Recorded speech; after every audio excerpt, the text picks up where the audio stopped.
Assalamualaikum warahmatullahi wabarakatuh. Perkenalkan, nama saya Wildayanti, NIM 838082967 dari UPPBJ UT Majene.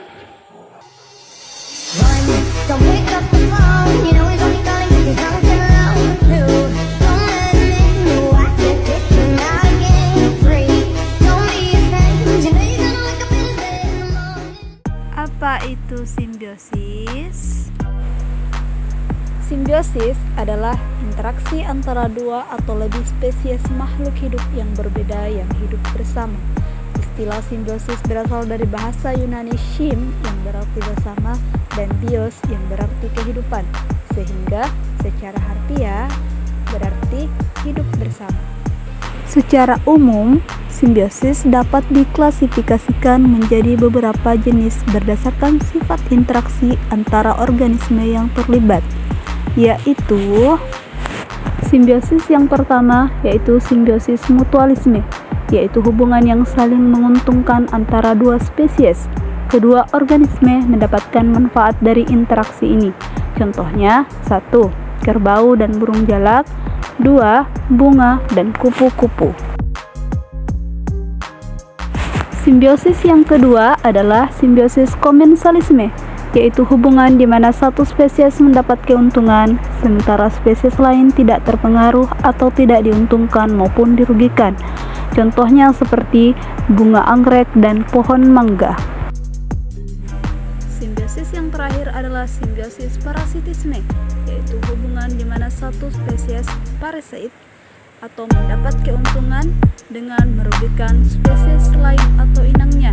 Contohnya seperti manusia dan nyamuk, manusia dan kutu di kepala. Pada praktikum kali ini kita akan membahas tentang simbiosis parasitisme. Tujuan percobaan adalah untuk mengidentifikasi simbiosis parasitisme di lingkungan sekitar. Alat dan bahan yang diperlukan dalam praktikum ini yaitu 1. Alat tulis, 2. Lembar pengamatan, dan yang ketiga adalah alam sekitar. Cara kerja: 1. Siapkan alat dan bahan. 2. Pergilah ke lingkungan sekitar tempat tinggal Anda. 3. Cobalah identifikasi beberapa simbiosis parasitisme yang terjadi antara hewan dan tumbuhan, antara hewan dan hewan, atau antara tumbuhan dan tumbuhan. Yang keempat, temukan setidaknya 5 hubungan yang terjadi. 5. Tulis hasil identifikasi pada lembar kerja. 6. Cobalah analisis makhluk hidup mana yang dirugikan dan mana yang diuntungkan. 7. Jenis kerugian dan keuntungan apa yang terjadi pada hubungan simbiosis tersebut. Dan yang terakhir, tuangkan hasilnya dengan melengkapi tabel 1.7 pada modul. Berikut hasil pengamatan simbiosis parasitisme. Yang pertama adalah manusia dan nyamuk. Dalam hubungan parasitisme antara manusia dan nyamuk, pihak yang diuntungkan adalah nyamuk, sedangkan pihak yang dirugikan adalah manusia. Yang kedua adalah manusia dan kutu di kepala. Dalam hubungan parasitisme antara manusia dan kutu di kepala, pihak yang diuntungkan adalah kutu, sedangkan pihak yang dirugikan adalah manusia. Kutu adalah parasit kecil yang hidup di kepala manusia.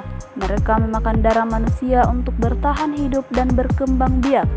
Sedangkan pihak yang dirugikan adalah manusia.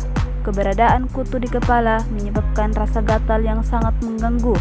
Selain itu, gigitan kutu dapat menyebabkan iritasi, peradangan, dan bahkan infeksi kulit jika terus digaruk. Yang ketiga adalah manusia dan jamur panu. Dalam hubungan parasitisme antara manusia dan jamur panu, pihak yang diuntungkan adalah jamur panu karena mendapatkan nutrisi dari minyak atau sebum yang diproduksi oleh kulit manusia untuk pertumbuhannya.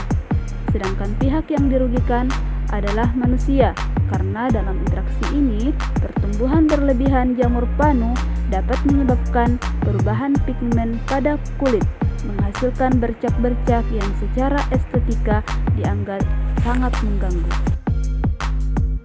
Hasil pengamatan selanjutnya adalah buah dan lalat. Dalam hubungan parasitisme antara buah dan lalat buah, pihak yang diuntungkan adalah larva lalat buah, sedangkan pihak yang dirugikan adalah buah. Lalat buah dewasa meletakkan telurnya di dalam buah. Setelah menetas, larva lalat buah memakan daging buah untuk tumbuh dan berkembang.